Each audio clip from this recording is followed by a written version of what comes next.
Wonderful, wonderful color. Walt Disney presents The wonderful world of color.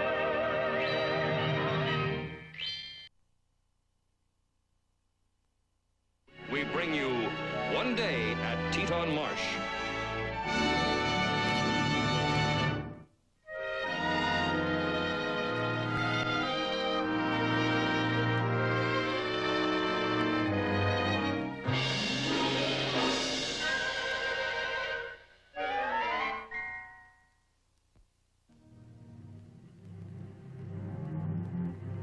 It was a day in late autumn, the season when change is in the offing and winter not far away. Yet the sun that morning rose with deceptive calm and serenity. In the half-light of early morning, the ponds and lakes were mirror smooth.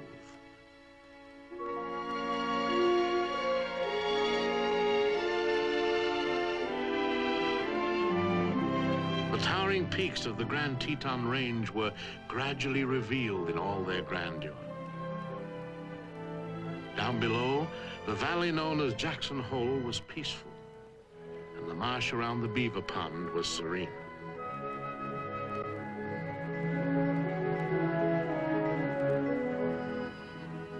It was a bracing morning with a touch of chill in it, a good day to be alive.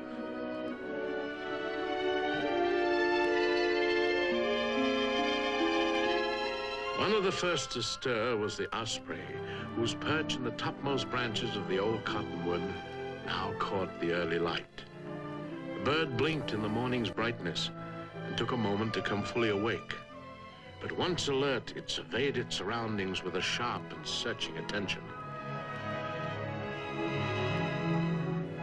The osprey counted himself sole possessor of the waters of this valley, all the creeks and lakes and rivers, for these were his fishing ground.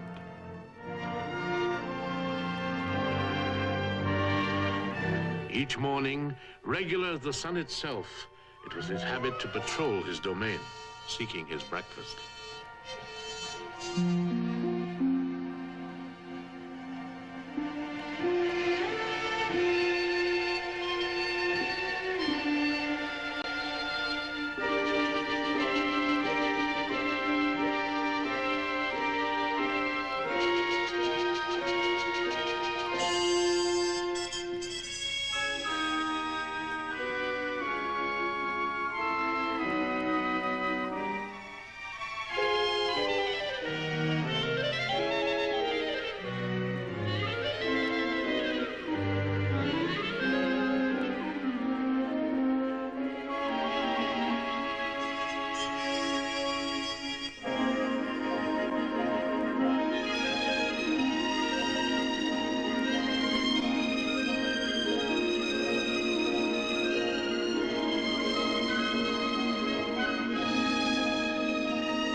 Seldom did the osprey miss a catch like this.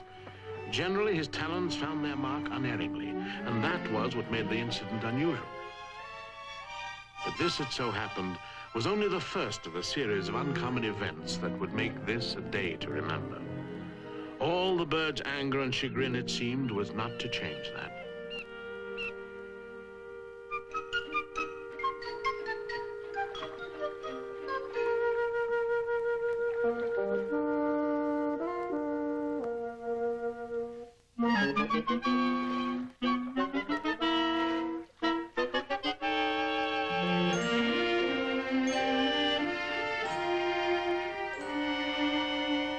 In Indeed, the hawk's normal poise was considerably upset a few moments later when it appeared that the otter family had been luckier than he. He almost felt like scolding himself.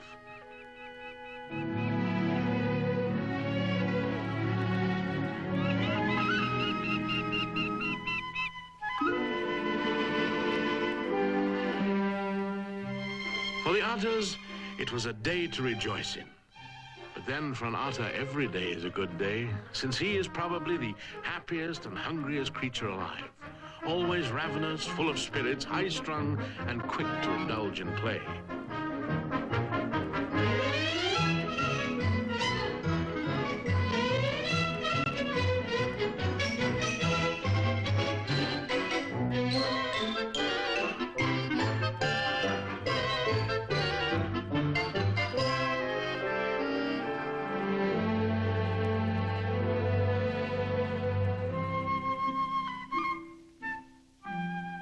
To satisfy such burning energy, a mother otter is kept constantly on the go, fetching and carrying the meals for her hungry brood.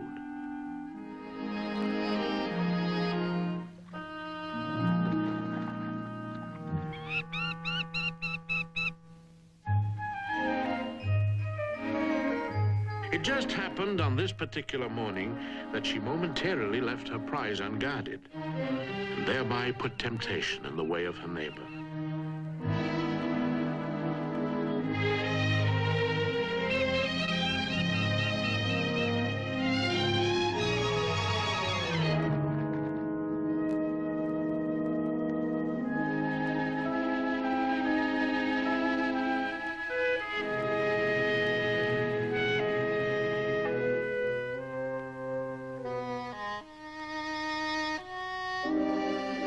And so the day took another unexpected turn, when the proud Osprey, self-reliant hunter in his own right, turned scavenger and pilfered someone else's catch.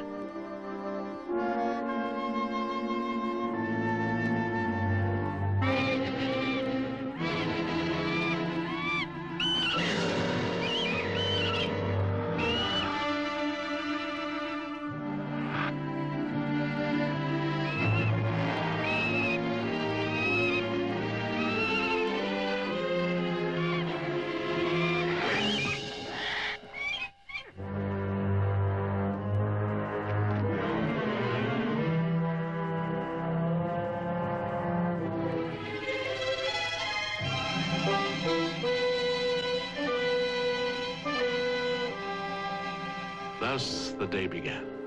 Everything contrary to custom. The fishhawk dining on trout he himself had not bothered to catch.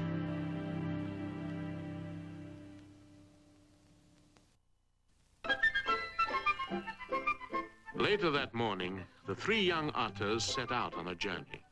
A journey to nowhere, really, for otters don't need a definite destination. Their natural curiosity carries them along, free as leaves blown by the wind.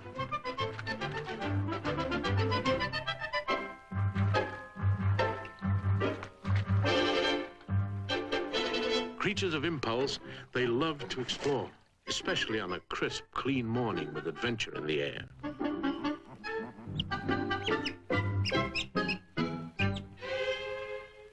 Suddenly, they spied an animal they knew was best left alone.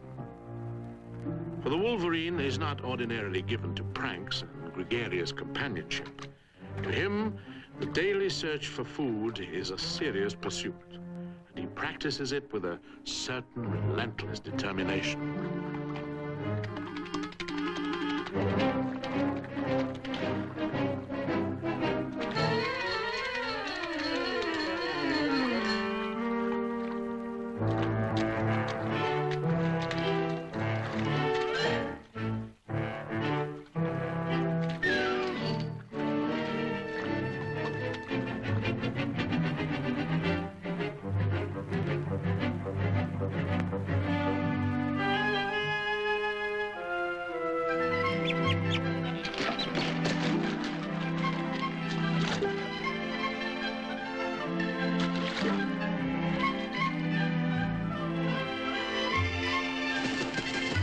As the pleasant morning wore on, The wanderers sometimes paused long enough to enjoy a warm, sandy riverbank. Here was the chance to dry themselves and clean their fur.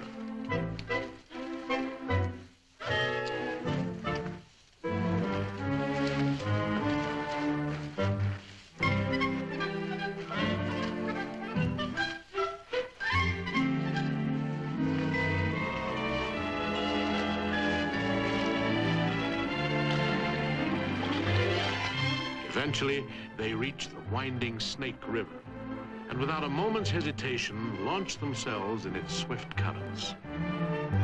Now they became voyagers. Travel was effortless. All they need do was ride with the river. In no time, it would carry them for miles.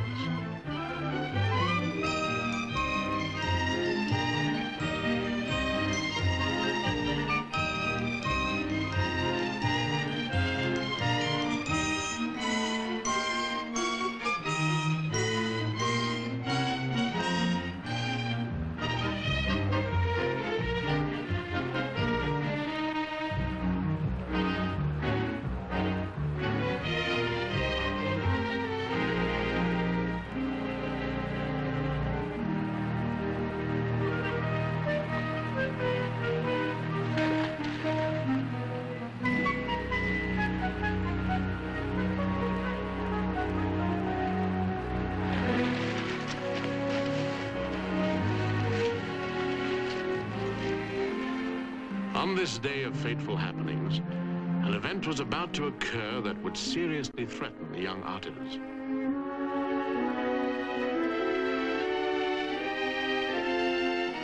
High above their playground, a rock balanced precariously on the crags. Over eons of time, the unrelenting forces of heat and cold had pried it loose. This was the moment it broke away.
Suddenly, one otter appeared. Only one. But one at least had survived.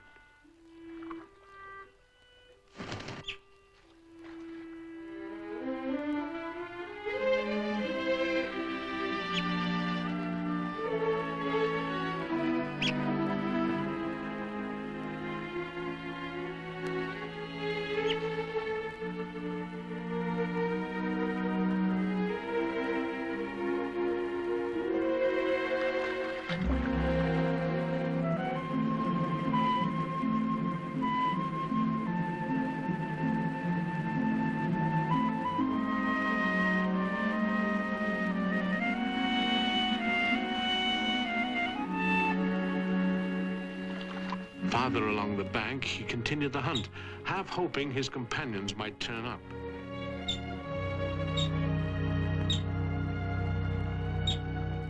He called to them, giving the short, sharp cry of distress. But there was no reply, no echoing sound. Instinctively now, he knew what he must do. He must return home. He must find his mother. The home den, when he got there, was empty. Mother was off somewhere on business of her own, no telling where.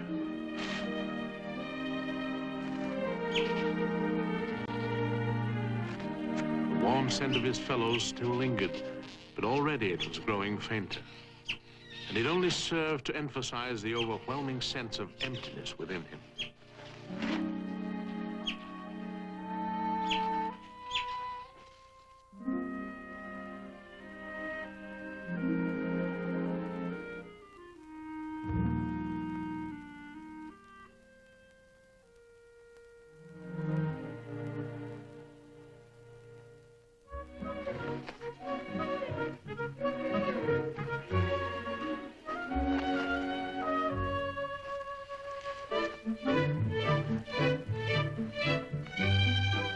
a valiant effort to amuse himself. Oh, but it was no go. He needed not a lifeless plaything, but vital, responsive playmates.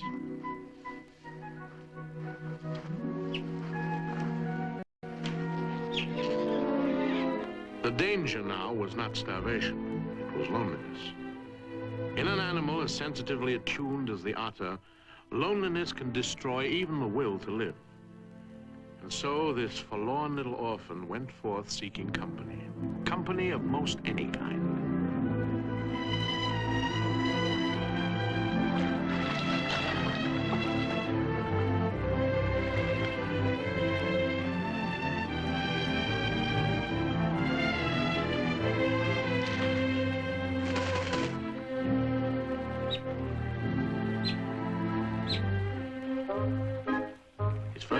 Was not too promising. If there was an out-and-out loner in these woods, here he was, the porcupine. Slow-moving, slow-thinking, and slow to encourage acquaintance. A prickly personality if there ever was one.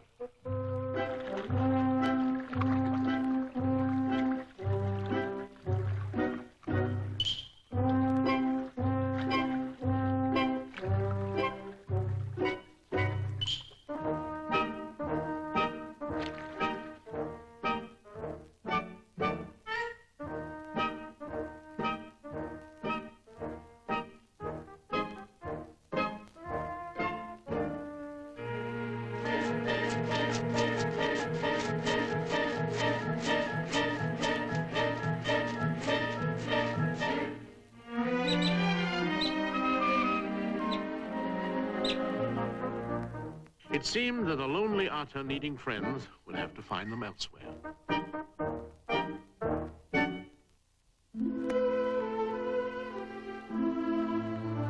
Continuing his odyssey, the otter moved on.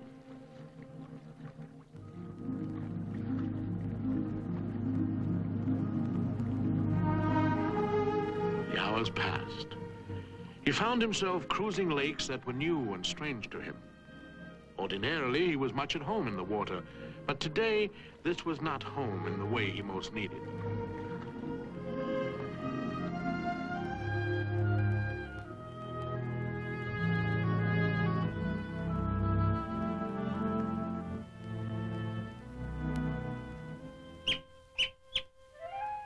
At last, he spied other creatures, some stately trumpeter swans.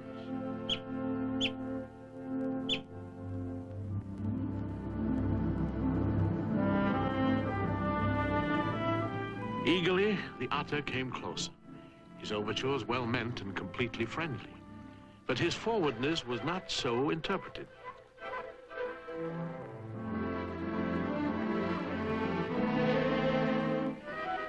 It happened that the swans were in their molting period, and until their wing feathers grew back, they could not take to the air.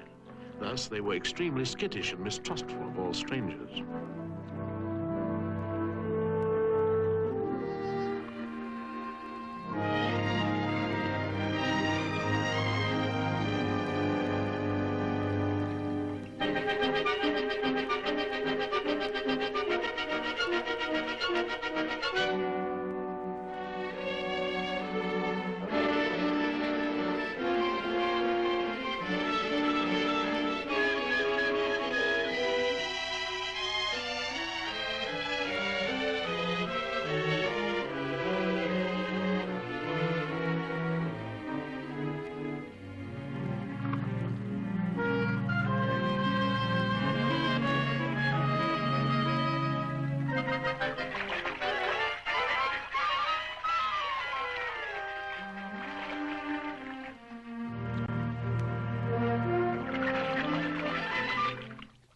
The morning was well along by now, and still no sign of his mother, no evidence of friend or foe.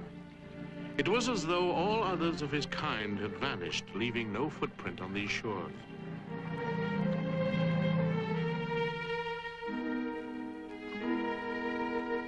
Almost certainly there was life around him, if he could only find it.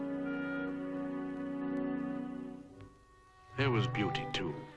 Beauty to catch and hold the eye.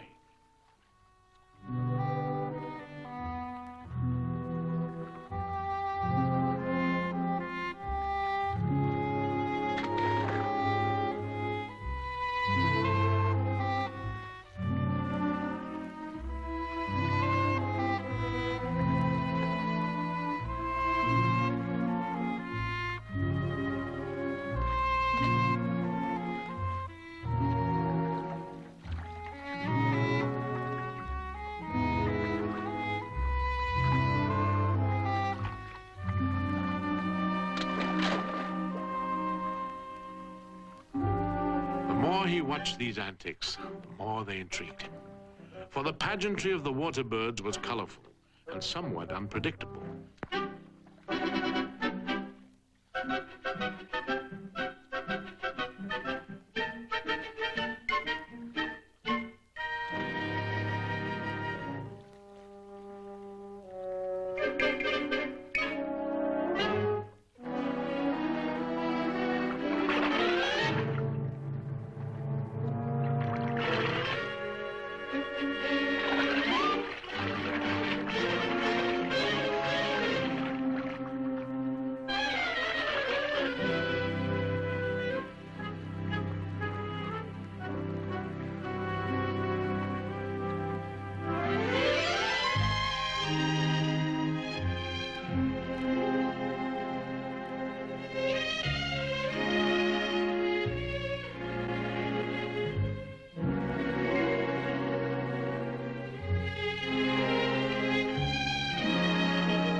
About midday, the young otter left the lake country and moved up a tributary stream called Cottonwood Creek.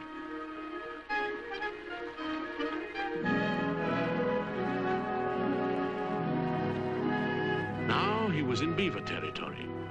Before he had gone far, he met a curious barrier of sticks and logs standing squarely across the current.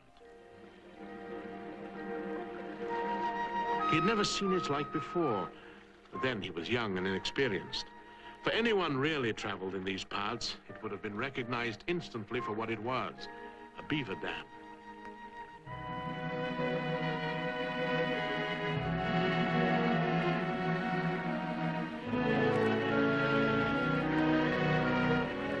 Above the barricade, the otter stopped in sudden surprise.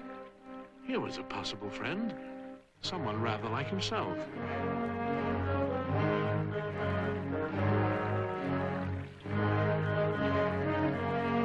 The beaver's reaction was decidedly cool and aloof.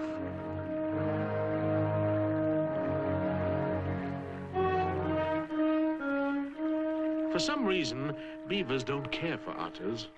Perhaps they can't stand so much nervous energy.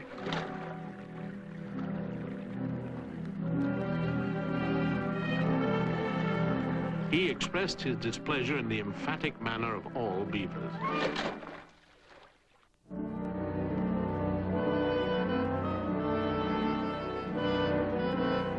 Instinctively, he went off to hide, using the secret entrance that led inside his snug house. This fellow was a bachelor, somewhat the exception among his kind. Yet he didn't live alone. He had a family of a sort. These were muskrats, squatters here with the beavers' full permission.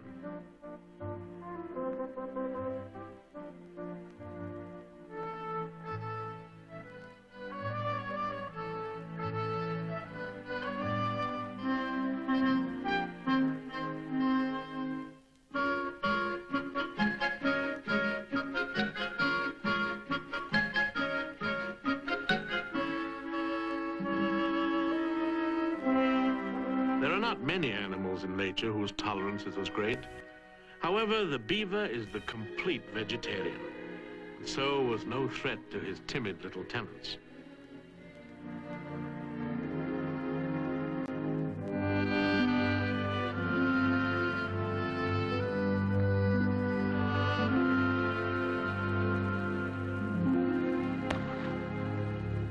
Snubbed again.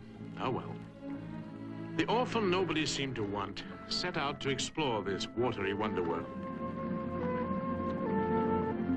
Being an amphibious animal, he was as much at ease below the surface as he was above, and his effortless gliding dives took him along intriguing corridors through elfin dancing forests.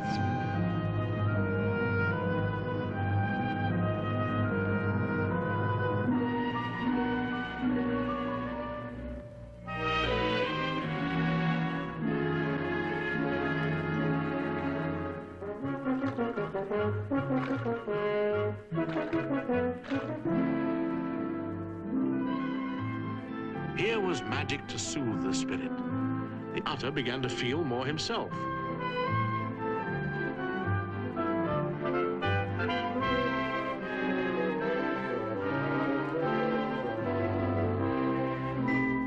The bubbling pulse of a hidden spring was met and matched by his own effervescent joy.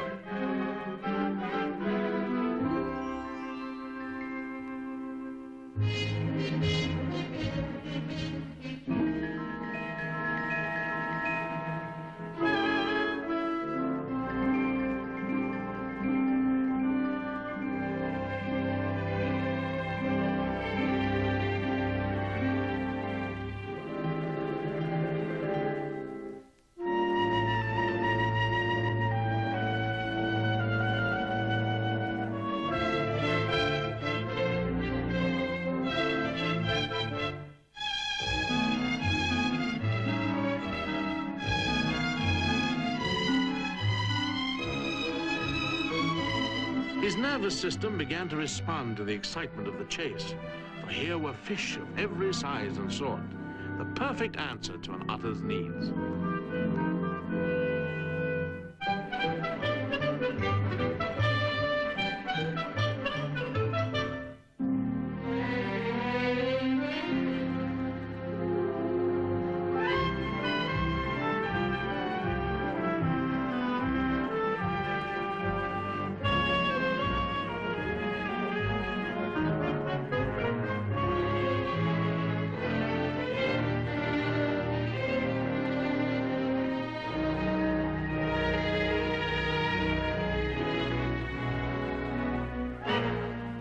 His catch, it so happened, was made right at the beaver's front door.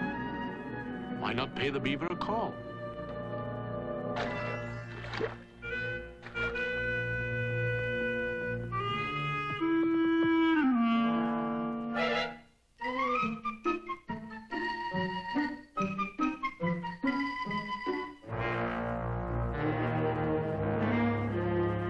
Now began a curious clash of personalities. Almost a clash of wills.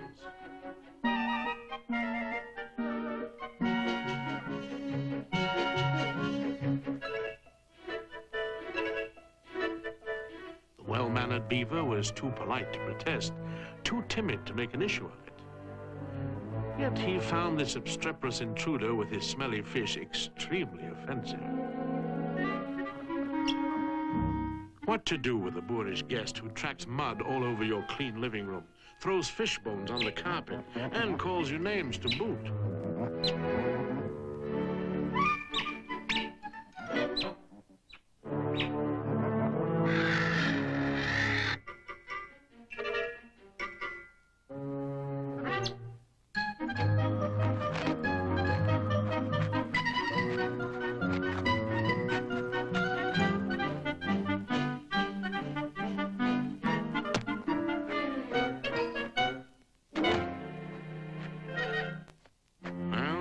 Can't remove him by the scruff of the neck as he deserves, then you can always remove yourself.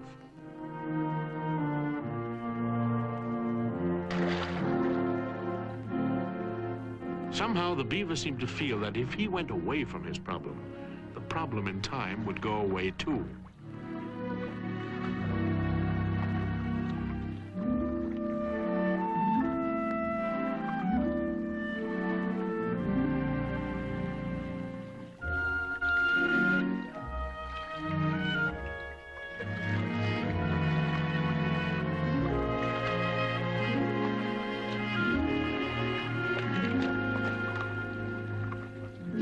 His quiet sulking was presently interrupted by the approach of another beaver.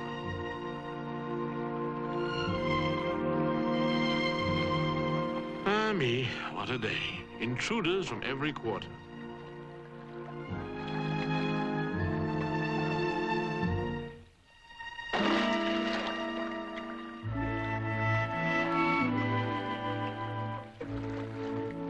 But this one, it turned out, wasn't quite so unwelcome as the officious otter. For this was a female beaver, dainty, demure, and strangely disturbing. His self-sufficient bachelorhood was about to become a lost cause. This truly was a day of change.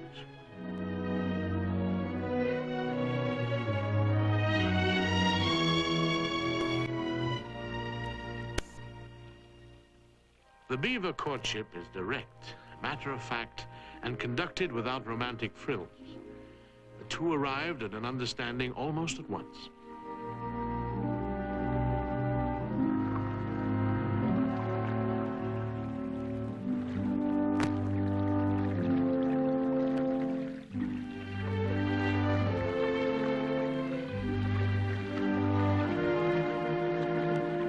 Together, they set off on a short honeymoon, which, being beavers, would be spent at the woodlot cutting their winter's food supply.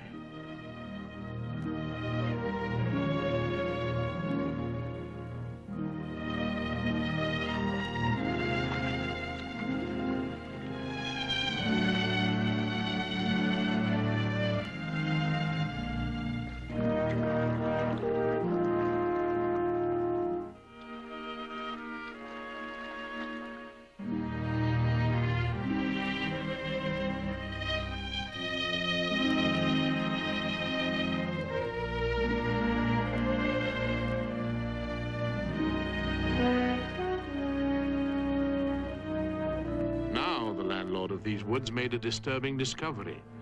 His favorite grove had been taken over by outsiders.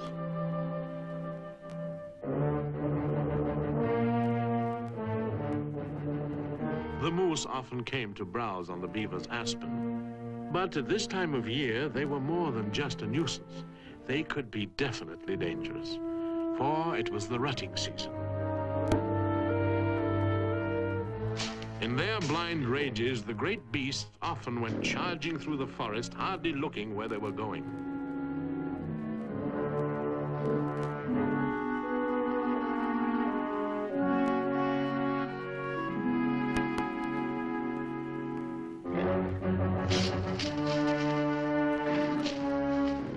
A good time indeed for the beavers to be careful.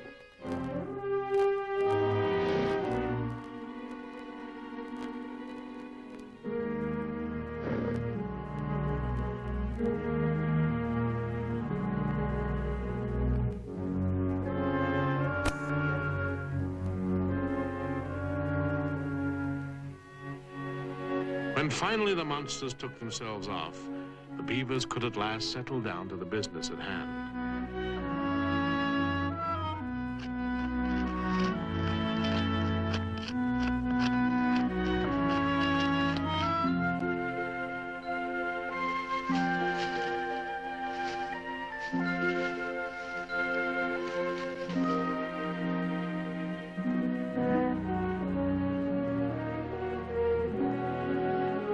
Meanwhile, the empty beaver house became too much for the otter. By now the muskrats had deserted him too. And so he took up his odyssey again. Lonely, unwanted, no longer sure just what it was he was seeking. But now he knew. There they were, his family, somehow miraculously brought together again.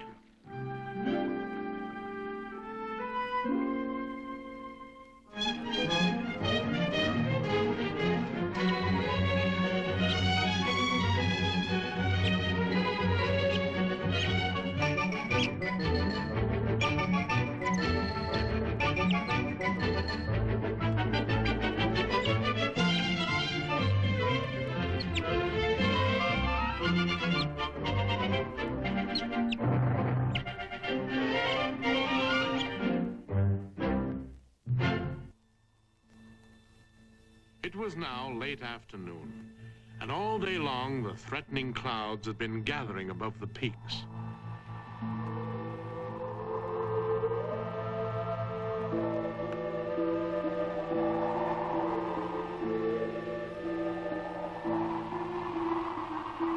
A mounting wind began to rattle the branches, bringing down the lifeless, faded leaves.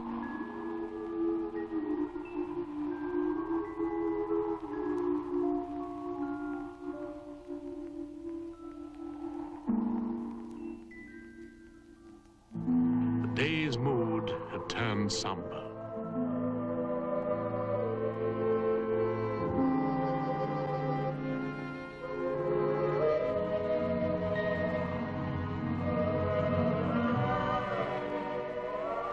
It was a sad and melancholy sound, the wind song, for it spoke to the creatures of Teton Marsh in ghostly tones of warning. Winter, winter, winter is near. And some would soon migrate, and some soon hibernate, and some would bear the full brunt of winter's coming.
The toppling of a single tree might have passed unnoticed in the normal course of things.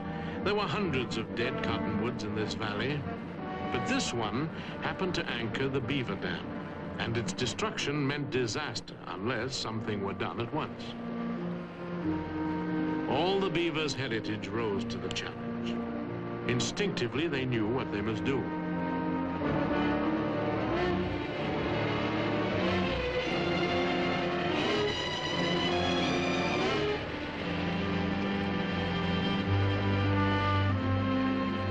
Automatically and without hesitation, they headed for their woodlot to cut the trees needed for repair.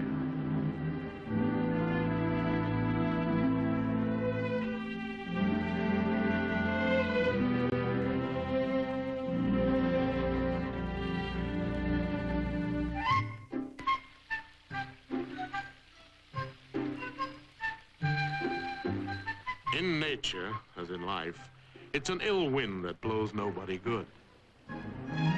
What bid fair to be disaster for the beavers, for the otters proved to be a delight. Carefree creatures such as these could hardly see it any other way, for here was fun without end.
The key moment had arrived, the all-important first log. With incredible skill, born of generations of practice, the Beaver floated it into position. But the swift current would play him false. It was stronger than he had calculated, the volume of water greater than he realized.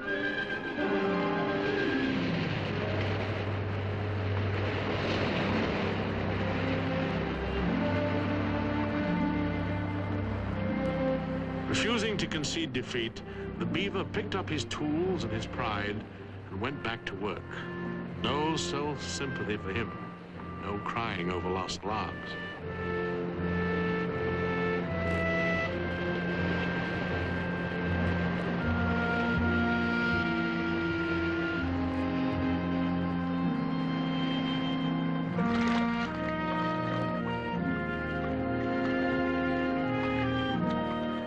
His next attempt was perfectly executed. The stick floated in sideways, caught at each end, and hung up exactly as it should.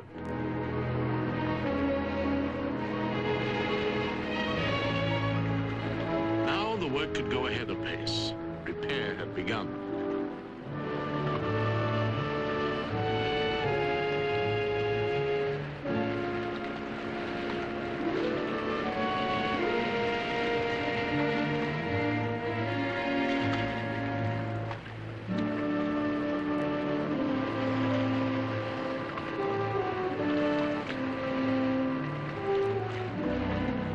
Trip after trip the Beavers made, taking turn and turnabout, going and coming as fast as they possibly could, all the rest of that long afternoon.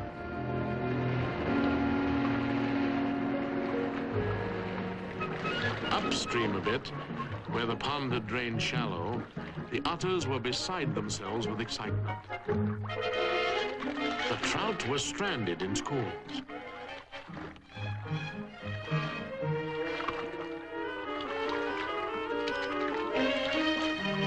And the greedy little family feasted like insatiable gluttons.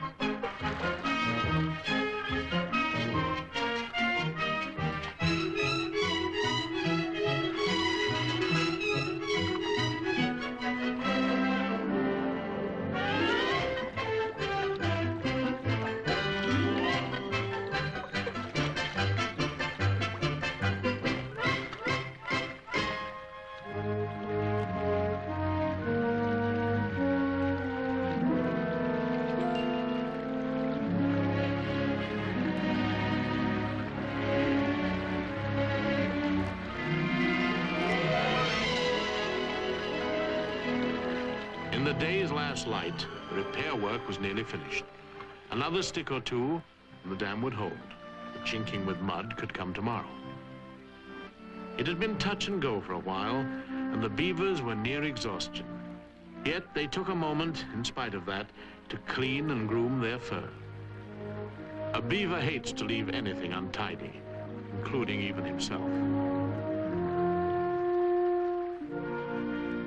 Even as the day had begun in calm, so it ended in calm. As twilight fell, a sense of peace returned to this valley, a peace heralded by nature's oldest sign and symbol.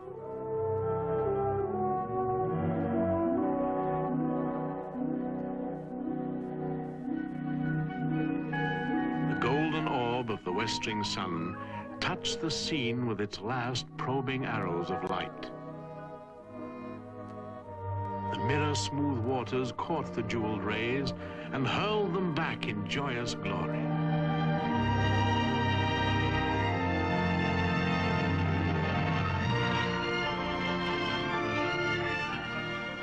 By nightfall, all was again as it once had been.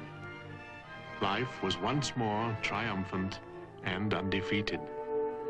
For the beavers, the otters, and all the denizens of Teton Marsh, it had been a good day to be alive, a day to live through and remember.